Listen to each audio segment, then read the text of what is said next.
भगवान की जय। जय जय राधे श्याम जी भक्त श्रीमते रामचंद्राय नमः। नमः।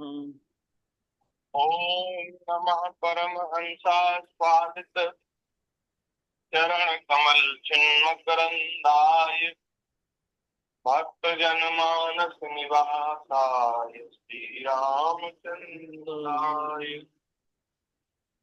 नाय वासुदेवाय हरे परमात्मे प्रणतक्लेशनाथाय गोविंदाय नमः। सीतानाथ समारंभाम् श्रीरामानन्दार्य मध्यमाम्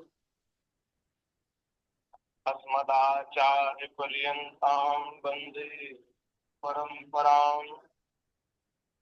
गुरुर्ब्रह्मा गुरुर्विष्णुः गुरुर्देवो महेश्वरः गुरुर्साक्षात् परब्रह्म तस्मै तस्मै श्रीगुरुवे श्रीगुरुवे नमः। नमः। प्रह्लाद नारद पराशर पुंडरीक व्यासाम्बरीश शुक शौनक भीष्मदाल्व्यान् लोकमांगदाशिष्ट विभीषणाति पुण्यानि मानि परम भागवतान् नमामि। में भक्त ये तिनके पद की धूड़ी सिर धर राखियो मेरी जीवनोरी। भक्त भक्ति भगवंत गुरु नाम एक इनके पद वंदन किए नाशे विघ्न अनेक। श्री राम जय राम जय राम जय राम जय जय राम। श्री राम जय जय राम जय राम। श्री राम जय राम जय जय राम। श्री राम जय राम जय जय राम। श्री राम जय राम जय जय राम। श्री राम जय राम जय जय राम। श्री राम जय राम जय जय राम। सीता राम जय सीता राम सीता राम सीता राम। सीताराम जय सीताराम। सीताराम जय सीताराम। राधे श्याम जय राधे श्याम राधे श्याम जय राधे श्याम। राधे श्याम जय राधे श्याम। राधे श्याम जय राधे श्याम। सीताराम जय सीताराम सीताराम जय सीताराम। सीताराम जय सीताराम। सीताराम जय सीताराम। श्री राम जय राम जय जय राम। श्री राम जय राम जय जय राम। श्री रामचंद्र भगवान की जय। जय वृंदावन बिहारी लाल लाल की की जय। जय। श्रीमद् भागवत महापुराण राम की की जय। जय। महाराज की जय। जय श्री वेद व्यास जी महाराज की जय। जय। श्री सद्गुरुदेव भगवान की जय। जय सब संतन की जय। जय भगवान की जय। जय। गजनी पूज्या गौ माता माता की की जय। जय। जय जय श्री राधे श्याम। श्याम। जय जय श्री सीताराम। जय जय श्री सीताराम महादेव। देव की जय। नारायण नारायण नारायण। श्री शरणम भक्तवांछा कल्पतरु भक्तवत्सल शरणागत वत्सल दीन बंधु दया सिंधु अकारण करुणावरुणालय श्री वृंदावन बिहारिणी बिहारी की महती कृपा करुणा से हम सभी को श्रीमद् भागवत जी की मंगलमयी कथा के रूप में सत्संग की प्राप्ति हो रही है। और ये बड़ा सुंदर अवसर है कि ये जो लाभ है वह हमें अपने अपने घरों में बैठकर के ही विज्ञान के सदुपयोग से प्राप्त हो रहा है। जय हो। पिछले कई महीनों से, एक साल से ज्यादा हो गया, ये सत्संग चल रहा है। बीच में कुछ दिन कथा नहीं हुई, सत्संग नहीं हुआ, किन्हीं कारणों से, कुछ व्यस्तता के कारण। लेकिन फिर भी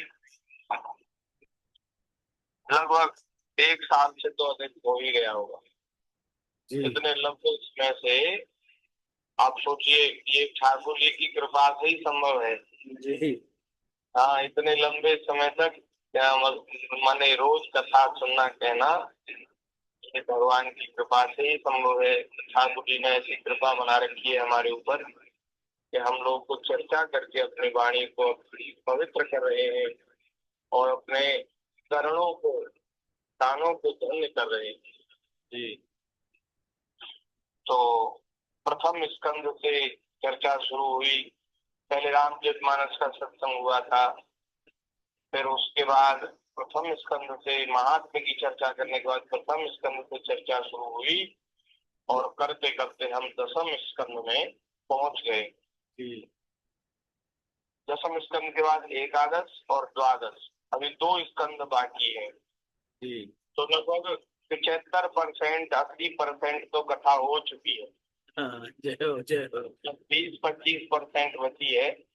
धन्य तो भगवान की दया से कोई ऐसा, हमें तो कोई ऐसी जल्दी नहीं है, इसलिए धीरे धीरे करके भगवान की दया से ये भी हो जाएगी। तो दसम स्कंद में हम 52वें अध्याय में श्री भगवान के ठाकुर जी के विवाह का वर्णन प्रसंग, उसको स्मरण कर रहे थे। भगवान, यहाँ पर एक बात कहूंगा, जी। कभी कभी आप भी दर्शन दे दिया करो साक्षात।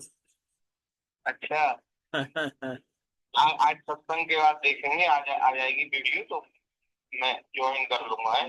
जी जी जय हो। ये मतलब ये है, नेटवर्क प्रॉब्लम रहती है। जी। घर में कम नेटवर्क आ रहे हैं आजकल। अच्छा। अब बाहर बैठो तो बाहर तो नेटवर्क आते, घर के बाहर, फिर वहाँ उजाला नहीं रहता, फिर बैठने की इतनी सुविधा नहीं रहती, प्रकाश नहीं रहता। हाँ, अब इधर घर में बैठे तो गांव में तो नेटवर्क ऐसे ही आते हैं। कोई बात नहीं, कभी कभी दे दो बस। हाँ हाँ, करेंगे, प्रयास करेंगे। तो आपको प्रसंग याद ही है कि एक ब्राह्मण देवता जो विदर्भ देश से रुक्मिणी जी के द्वारा भेजे गए हैं, उनका द्वारिका आगमन होता है। भगवान श्री कृष्ण से मिलते हैं और भगवान उनका आदर करते हैं। और आदर करके बड़ी सुंदर बात, इसकी चर्चा हम पिछले दिन कर रहे थे। ब्राह्मण के बारे में भगवान ने क्या कहा और कैसी भगवान ब्राह्मणों में श्रद्धा करते हैं, कैसी भक्ति करते हैं, वह सब प्रसंग हमने श्रवण किया था। अब आगे श्री सुखदेव जी महाराज सुना रहे हैं परीक्षित जी को कि भगवान ने उन पंडित जी से पूछा कि हे ब्राह्मण देवता, राजा की ओर से तो आप लोगों को सब प्रकार की सुविधा है ना, जिसके राज्य में प्रजा का अच्छी तरह पालन होता है और वह आनंद से रहती है, वह राजा मुझे बहुत ही प्रिय है। राजा जो है उसका कर्तव्य है कि वह प्रजा की सुख सुविधा का पूरा ध्यान रखे। जी। तो पहले पहले तो महाराज ऐसा शास्त्रों में वर्णन है कि ब्राह्मणों की तो सब राजा महाराजा भक्ति करते थे और सभी लोगों के ऊपर टैक्स लगता था, लेकिन ब्राह्मणों के ऊपर कोई टैक्स नहीं लगता था। और ब्राह्मण जो आकाश वृत्ति से अपना जीवन यापन करते थे, राजा उनका ध्यान रखते थे कि इनको कोई किसी बात की कमी ना पड़े। ऐसा ना हो कि हमारे राज्य में कोई तपस्वी तेजस्वी धर्मात्मा ब्राह्मण भूखे रह जाए, तो उसका ध्यान रखते थे। तो ब्राह्मणों को कोई कष्ट नहीं होता था, कोई परेशानी नहीं होती थी। यदि उनको कोई आवश्यकता होती थी तो वो राजा के पास जाकर के उसको बता देते थे, तो राजा के द्वारा भी सब व्यवस्था कर दी जाती थी। लेकिन आज समय बड़ा विपरीत है महाराज।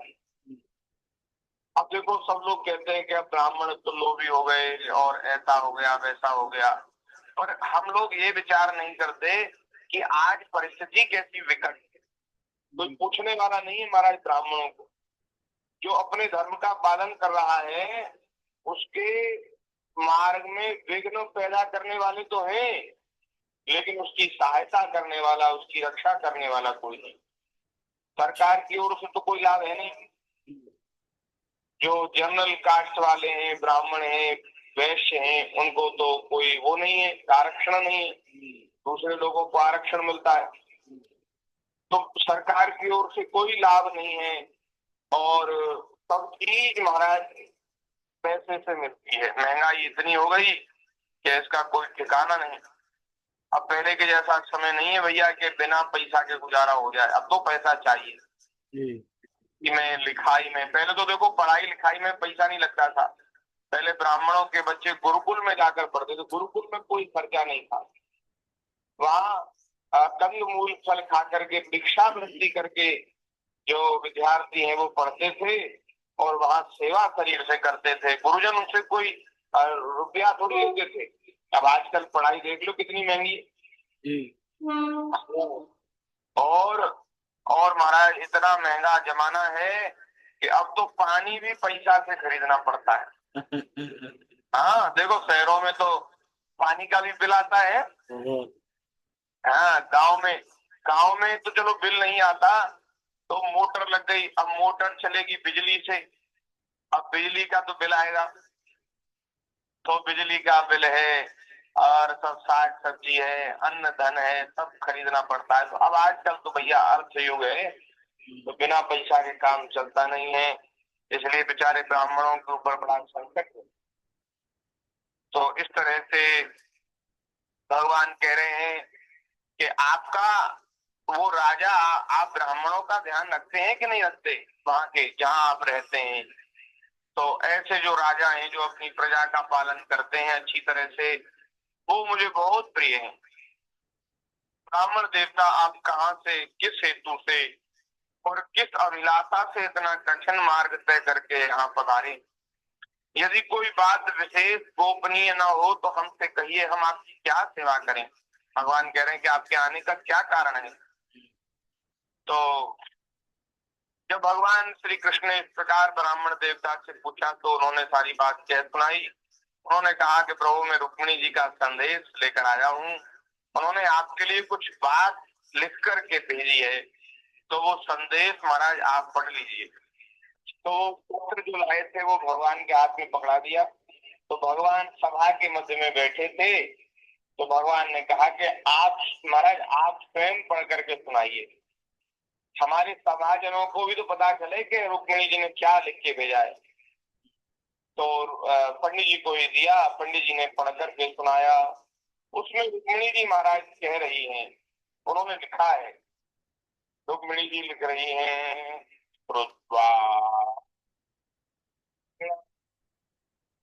भुवन सुंदर संवतांते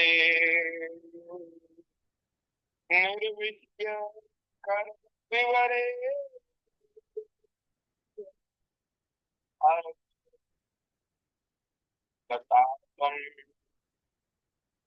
रूपम कृतां दृशिमता मखिला तल्पम्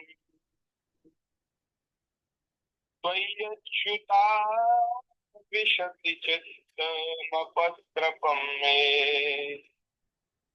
हे प्यारे श्याम सुंदर, हे त्रिभुवन सुंदर। त्रिभुवन सुंदर का मतलब होता है भुवन सुंदर। रुक्मिणी जी ने कहा है भुवन सुंदर, सुत्वा गुणान भुवन सुंदर। भुवन माने जो तीनों लोक हैं, उन तीनों लोकों में सबसे सुंदर आप हैं।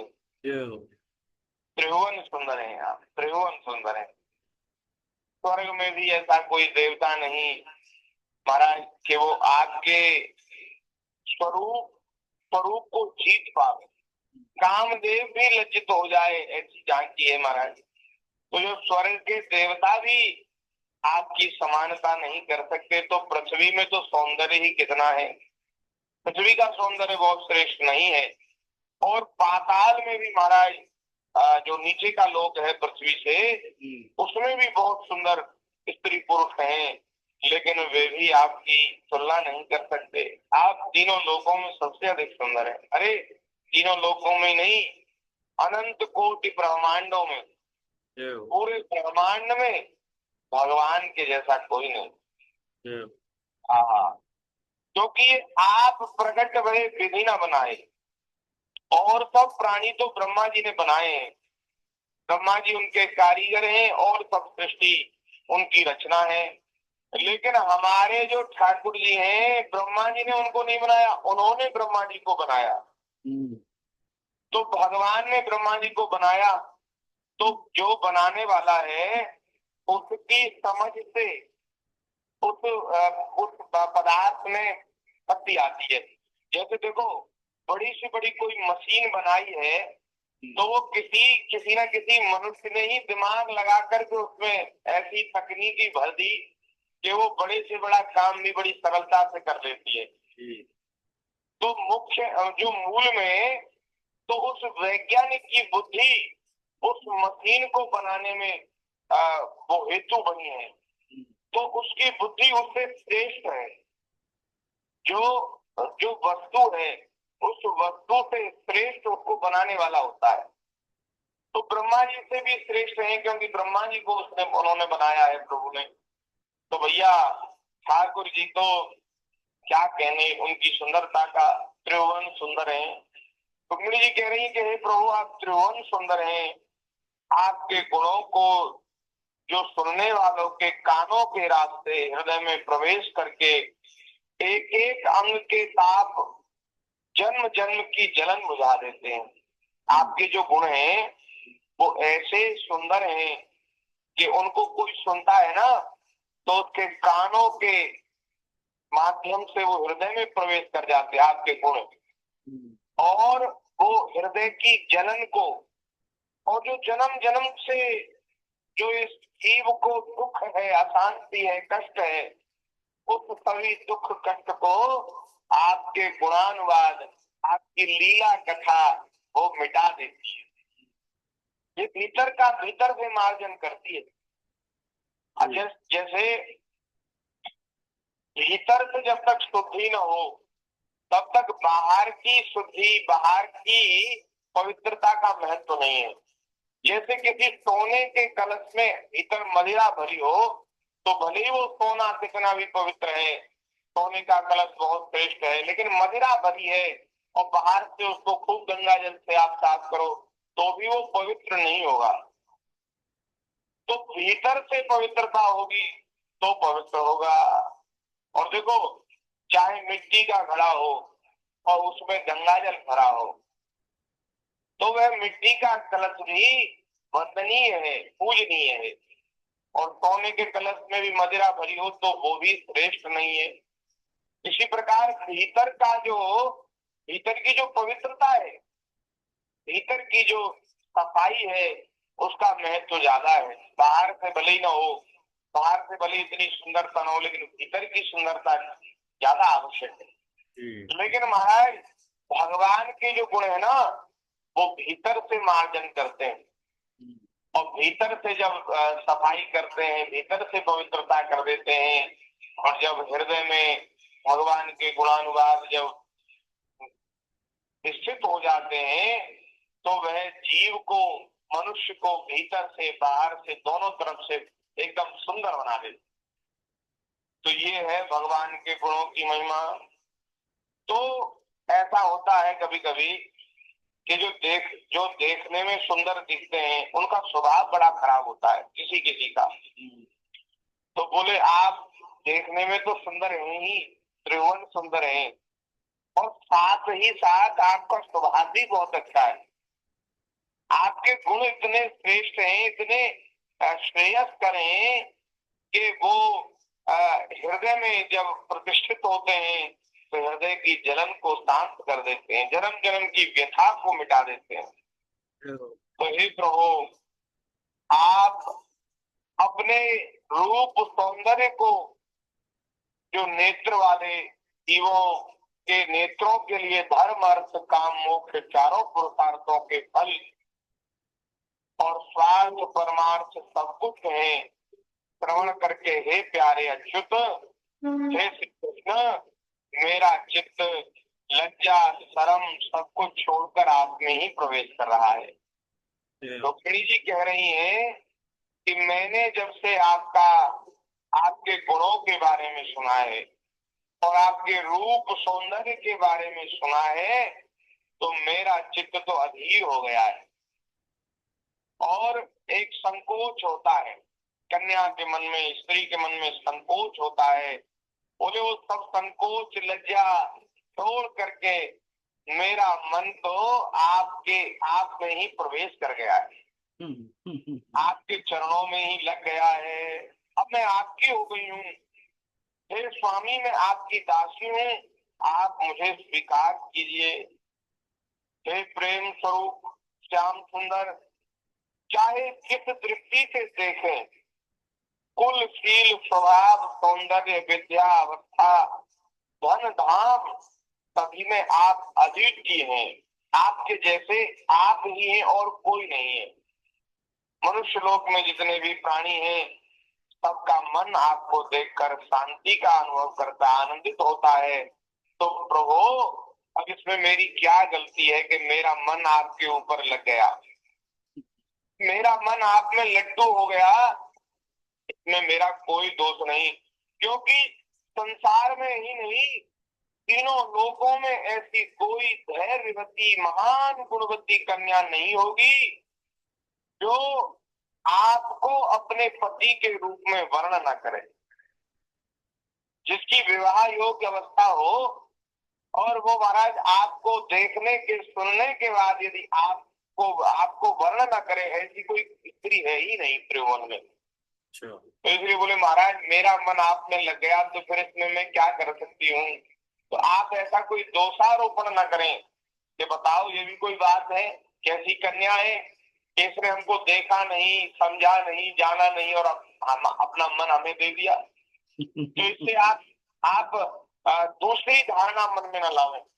इसलिए रुक्मिणी जी ऐसा कह रही है कि प्रभु आपके गुण ही ऐसे हैं कि जो कोई सुन ले, जो कोई आपके रूप सौंदर्य के बारे में श्रवण कर ले, उसका मन आप में लग ही जाएगा, बिना लगे नहीं रहेगा। इसलिए हे प्रियतम, मैंने आपको पति रूप से वर्ण किया है। तन्मे भवा खलु व्रत पतिरंग जायाम आत्मार्पितस्य भवतो विभो विधेहि मा वीरवामभिमर्शतु चेद्यारात् गोमायुवन मृगपते बलिमंबुजाक्ष। हे प्रभु, मैंने आपको पति रूप से वर्ण किया है, मैं आपको आत्मसमर्पण कर चुकी हूँ, आप अंतर्यामी हैं। मेरे हृदय की बात आपसे छिपी में झूठ कहती होंगी तो मेरी झूठ आपके सामने नहीं चलेगी।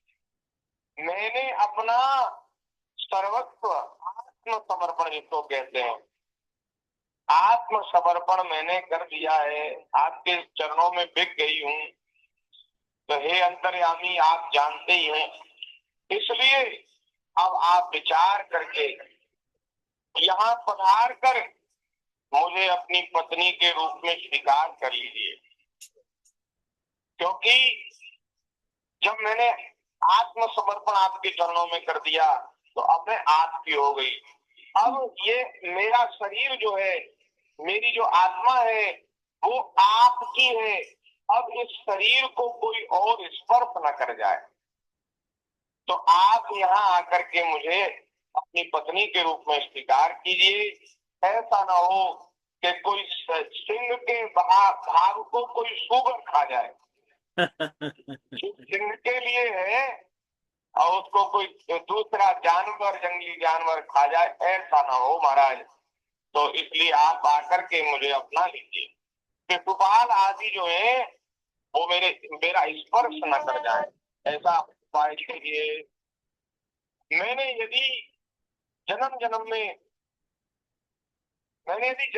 में एक तो होते हैं पूर्त कर्म, एक होते हैं इष्ट कर्म। ये जो पुण्य कर्म होते हैं, पूर्त कर्म उन्हें कहते हैं, जैसे कुआ खुदवाना, बगीचा बनवाना, बावली आदि खुदवाना, जिससे लोक कल्याण का काम हो, सब समाज के लोग, लोक संसार के लोग उसके लाभ लें। प्याऊ बनवा देना और बगीचा धर्मशाला बनवा देना, कोई चैरिटेबल अस्पताल बनवा देना, कोई औषधालय बनवा, ऐसे काम, इनको कहते हैं पूर्त कर्म। और एक होते हैं इष्ट कर्म। इष्ट माने यज्ञादि करना, यज्ञादि करना जो जो देवताओं के लिए किए जाते हैं और उसमें आत्म कल्याण भी निहित होता है, ऐसे कर्म, पूजा पाठ, यज्ञ आदि, जप तप अनुष्ठान, व्रत आदि। और आगे कह रही है दान, नियम, व्रत तथा देवता और ब्राह्मण और गुरु आदि की पूजा मैंने यदि कुछ की हो इस जन्म में और पिछले जन्मों में भी, तो बोले मैंने यदि परमेश्वर की कुछ आराधना की हो और वे मुझ पर प्रसन्न हो, तो भगवान श्री कृष्ण आकर मेरा पानी ग्रहण करें। कितनी सुंदर बात है, वाह, मन प्रसन्न हो गया। महाराज जन्म जन्म में हमने कुछ भी पुण्य कर्म किया हो, पवित्र कर्म किया हो, उसका फल हमें यही मिले कि आप हमारे पति बन जाए। तो यही है हमारा, यही है निष्कामता, यही है अपने सभी कर्मों को भगवान के चरणों में समर्पित कर देना। श्री श्री कृष्णार्पणमस्तु, यही भावना है। अच्छे से अच्छा काम करें और उसको भगवान के चरणों में अर्पित कर दे। हे प्रभु, इस पवित्र कर्म से यदि आप प्रसन्न हो तो आपके चरणों में हमारी भक्ति, और कुछ नहीं चाहते, केवल यही चाहते हैं कि आपके चरणों में हमारा प्रेम हो, हमारी भक्ति हो। तो रुक्मिणी जी कह रही, मैंने तो जन्म जन्म में कुछ अच्छा काम किया हो और यदि भगवान मुझ पर प्रसन्न हो तो भगवान श्री कृष्ण आकर मेरा पानी ग्रहण करें, मुझे अपनी पत्नी बना लें। हे प्रभु, आप अजित हैं, आपका नाम अजित है। अजित माने होता है जिसको कोई जीत न सके, उसको कहते हैं अजित, अजय। तो आपको ये इस बात की तो चिंता करनी ही नहीं चाहिए कि हम इतने बड़े बड़े बलवानों के, राजा महाराजाओं के बीच में से कैसे तुमसे पानी ग्रहण करें, जबकि तुम्हारा विवाह तो शिशुपाल के साथ होने वाला है। तो वहां जाकर के हम कैसे उनको जीते और कैसे आपका अपहरण करें। तो आपको ये बात की तो चिंता होनी नहीं चाहिए, क्योंकि ऐसा कोई वीर नहीं, योद्धा नहीं जो आपको जीत सके। आपका नाम है अजीत। तो जिस दिन मेरा विवाह होने वाला हो उसके एक दिन पहले आप हमारी राजधानी में आ जाइए और फिर बड़े बड़े सेनापतियों के साथ शिशुपाल और जरासंध की सेनाओं को मत डालिए, तहस नहस कर दीजिए और बलपूर्वक राक्षस विधि से वीरता का मूल्य देकर मेरा पाणी ग्रहण कीजिए। ये प्रश्न पूछा था ना परीक्षित जी ने कि राक्षस विधि का विवाह तो अच्छा नहीं होता, तो बोले फिर भगवान ने ऐसा अधर्म अधर्म से युक्त विवाह क्यों किया? ये प्रश्न पूछा था परीक्षित जी ने सुखदेव जी। तो सुखदेव जी उसी का समाधान कर रहे हैं कि भगवान ने अपनी इच्छा से नहीं किया, वो रुक्मिणी जी चाहती थी ऐसा। और रुक्मिणी जी कौन है? वे साक्षात लक्ष्मी है। वे लक्ष्मी है, भगवान की ही प्रेयसी है, जन्म जन्म से भगवान के चरणों की दासी है। क्या वे कहीं किसी दूसरे से विवाह कर सकती है? तो लक्ष्मी जी जैसा चाहती हैं, रुक्मिणी जैसा चाहती हैं, और ऐसी ही परिस्थिति बनी है। तो परिस्थिति के कारण, और यदि भगवान ऐसा न करते तो रुक्मिणी जी अपने प्राणों का त्याग कर देते। तो देखो, भगवान के, हमारे ठाकुर जी के कितने ब्याह भये? 16,108। कितने भये? 16,108। 16,108 विवाहों में से एक विवाह भी भगवान ने अपनी इच्छा से नहीं किया। लो, सुन लो,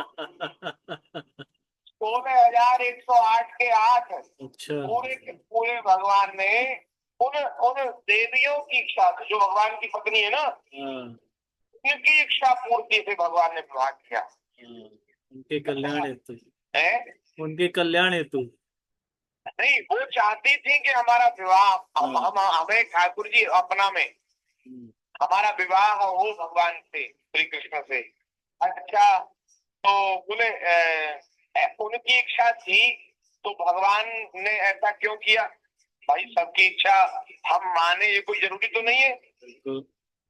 हाँ भाई, कोई मन में न जाने क्या क्या मंसूबा बना के बैठा है तो हमारे ऊपर ठेका थोड़ी है कि सबके मन की करे, तो ये तो नहीं है। लेकिन भगवान ने ऐसा क्यों किया? तो देखो, एक तो बात है, भगवान का नाम है भक्तवांछा कल्पतरु। अच्छा। भगवान की भक्ति करता है, भगवान उसकी इच्छाओं को पूरा करते हैं। भक्त की हरेक इच्छा को पूर्ण करने के लिए भगवान कल्पतरु के समान है, कल्प वृक्ष के समान है।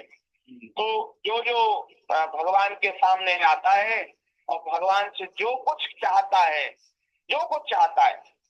भगवान उसकी उस इच्छा को पूरा कर देते हैं। ये तो विवाह की इच्छा है। एक देवी तो ऐसी हुई जिन्होंने चाहा भगवान का दर्शन करके कि अरे ऐसा पुत्र मेरा हो तो मैं उसको विष देकर मार डालूं। अरे राम राम। विष पिला दूं, ऐसा ऐसा बालक है। आपने वो कथा सुनी ना, पूतना उद्धार की? तो पूतना उद्धार की कथा में पूतना ने जो विष पिलाया है वो क्यों पिलाया है? अच्छा। उसके पूर्व जन्म का आप इतिहास श्रवण करें कि वो पिछले जन्म में राजा बलि की कन्या थी, उसका नाम था रत्नमाला। अच्छा। हाँ, वो बलि की कन्या थी। जब वामन भगवान ने अवतार लेकर के बलि के घर 3 पग भूमि लेने के लिए गए, तो इतने सुंदर है वामन भगवान के रत्नमाला का मन ऐसा किया कि अरे कितना सुंदर है, ऐसा लगता है इसको गोद में लेकर अपना दूध पिलाओ। अच्छा। भगवान ने कहा तथास्तु, मन ही मन कह दिया ठीक है, तुम्हारी जैसी इच्छा, उसको पूरा करेंगे।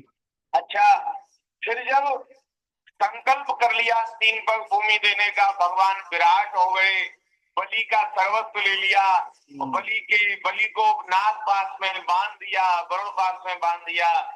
तो फिर रत्नमाला को बड़ा क्रोध आया कि ये बड़ा विचित्र बालक है। बताओ, आया तो था भिखारी बन करके, लेकिन इसने हमारे पिता को लूट लिया। ये तो छलिया है, इसने बहुत छल किया है। यदि ये मेरा बालक होता तो मैं उसको विष दे देती। अब बताओ, विष देने वाली इच्छा भी भगवान ने मान ली थी, बोले तुम्हारी जैसी इच्छा। तो वो अगले जन्म में पूतना बनी, उसने भगवान को दूध भी पिलाया और विष भी पिलाया, दोनों इच्छाएं पूरी कर दी।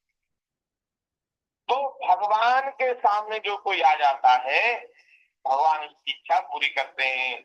तो ऐसे भगवान करुणा वरुणालय है, कृपालु है, दयालु है। तो इस प्रकार से रानियों के मन में था, उन देवियों के मन में था। और भगवान के विवाह आपको आप वर्णन सुनेंगे तो वहां आपको ऐसा लगेगा कि हाँ, भगवान ने उचित ही किया विवाह करके। अच्छा, अब दूसरी बात ये है कि ये जो भगवान की पत्नियां हैं, ये भगवान के जन्म जन्मांतर की भक्ता है। कोई ऋषि मुनि है, कोई महात्मा है, कोई जनकपुर की मिथिलानियां हैं, जो रामावतार में जब राम जी जानकी जी से विवाह करने के लिए जनकपुर पहुंचे तो उन्होंने अपना चित्त वित्त प्राण मन सब कुछ भगवान के ऊपर न्यौछावर कर दिया। भगवान 4 मिनट। श्याम सुंदर हमारे पति हों, तो उस समय तो भगवान श्री रामचंद्र एक पत्नी व्रत थे, तो उस जन्म में तो नहीं, लेकिन राम जी ने उनको निमंत्रण दे दिया, उनको न्योत दिया कि बोले इस जन्म में तो नहीं, लेकिन अगली बार हम ब्याह का जरा भंडारा करेंगे। इस बार तो एक ही ब्याह करेंगे, लेकिन अगली बार तो सब छूट बढ़ती रहेगी। तो जिसको ब्याह करना हो वो द्वापर में आ जाना, ब्रज में आ जाना, द्वारिका में आ जाना, तो उन सबसे ब्याह होगा। तो मिथिलानियां जो चाहती थी, और फिर महाराज अब आप सोचिए, राम जी का अवतार हुआ त्रेता में, और ठाकुर जी आए द्वापर में, द्वापर के अंत में, तो लाखों वर्ष बाद भगवान का प्राकट्य हुआ। तो इतने लाख वर्ष तक वे सब तपस्या करती हैं पति रूप में प्राप्त करने के लिए। तो वे सब मिथिलानियां, जनकपुर की स्त्रियां, और जब राम जी वन में गए थे तो वन के मार्ग में जो जो नगर पड़े, गांव पड़े, तो उन नगरों की स्त्रियां, उन्होंने भी भगवान को पति रूप में चाहा। और महाराज इतना ही नहीं, जब भगवान चित्रकूट में विराजते, वन में विराजते, तो ऋषि मुनियों की पत्नियां, ब्राह्मण पत्नियां, उन पे भी भगवान के ऊपर मोहित हो गई, और उन्होंने भी भगवान को पति रूप में चाहा। देखो, यदि कोई विवाहित स्त्री यदि भगवान के ऊपर अपना मन लगा दे, भगवान के ऊपर आसक्त हो जाए, मोहित हो जाए, तो इसमें उसका पातिव्रत नष्ट नहीं होता। ध्यान दीजिए, यदि कोई विवाहित स्त्री किसी सामान्य पुरुष के ऊपर यदि मोहित होती है तो ये उसके लिए बहुत खराब बात है, बहुत दोष है, पाप कर्म है। एक तरह से मन में भी किसी दूसरे पुरुष का चिंतन करना ये बड़ा भारी पाप है। लेकिन भगवान कोई पर पुरुष नहीं है, ध्यान दीजिए। यदि कोई विवाहित स्त्री, सती साध्वी पतिव्रता स्त्री यदि भगवान के ऊपर मोहित हो जाती है, आसक्त हो जाती है, तो ये दोष नहीं है। अरे भैया, ये तो उसके जन्म जन्म की साधना सफल हो गई, जो उसको भगवान के चरणों में प्रेम हो गया, उसका जीवन भर का पातिव्रत्य सफल हो गया। तो जो उसने पति की सेवा की, बड़े बूढ़ों की सेवा की, सब सफल हो गया, जो भगवान के चरणों में भक्ति हो गई। भगवान 1 मिनट है, 1 मिनट। अरे बड़ी जल्दी समय पूरा हो गया। मैं कह रहा हूं कि भगवान कोई पराये नहीं है, भगवान तो अपने हृदय में विराजने वाले, अपने सबसे निकट रहने वाले। जो उनका, जो स्त्री का जो पति है, उस पति के रूप में जो अंतर्यामी है वो भी तो भगवान है। तो यदि भगवान में भक्ति होती है तो सच्चे अर्थों में उसकी अपने पति में भक्ति हो गई। क्योंकि ये जो शरीर है, ये मांस का जो लोथड़ा पिंड जो शरीर है, ये पति नहीं है। पति तो वो आत्मा ही है जो भगवान की अंश है, भगवान की स्वरूप है। उसी को तो पति माना जाता है, उसी को पुत्र माना जाता है, उसी को मैया बाप माना जाता है। इस शरीर को, फिर शरीर से कोई संबंध नहीं रह जाता, आत्मा के निकलने के बाद शरीर से कोई संबंध नहीं रह जाता। तो ये बात है, भगवान तो सबके अपने हैं। तो भैया ये हम निवेदन करना चाहते हैं, भगवान ने जो विवाह किए वो सब अपने भक्तों की इच्छा से किए। अच्छा, अब महाराज बड़ी बड़ी विचित्र बात आजकल चली है, लोग कहते बताओ भगवान ने तो इतने ब्याह कर लिए, हम क्या 2-4 भी नहीं कर सकते? तो भैया, भगवान के जैसी सामर्थ्य तुम्हारी हो तो तुम भी उत्साह कर सकते हो, तुम भी प्रयास कर सकते हो। पर हम तो सामान्य मनुष्य हैं, हमारी सामर्थ्य ऐसी थोड़ी है। हम कोई भक्तवांछा कल्प करो है क्या? नहीं। हमारे लिए कोई जन्म जन्म से कोई साधना कर रहा है क्या?